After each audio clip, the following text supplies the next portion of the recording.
le chef coutumier et le tambour sacré.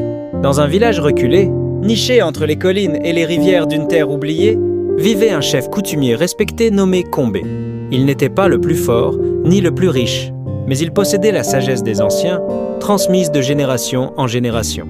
Chaque soir, autour du feu sacré, les anciens se rassemblaient pour écouter Combé parler.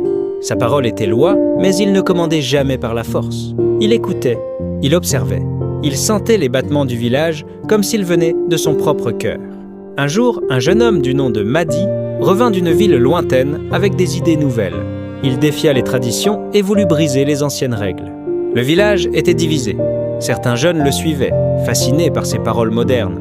D'autres restaient fidèles à Combé. Le vieux chef, au lieu de punir Madi, l'invita à un rituel ancestral, la nuit du tambour sacré. Ce tambour ne sonnait qu'en temps de grande crise.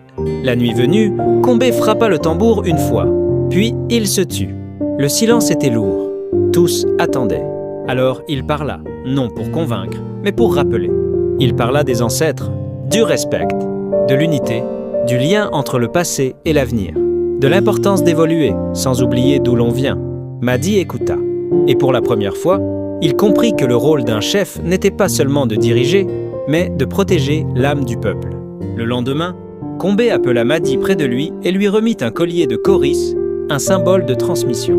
Il savait que son temps touchait à sa fin, et que le village aurait bientôt besoin d'un nouveau guide. Mais cette fois, ce serait un guide avec les pieds dans la tradition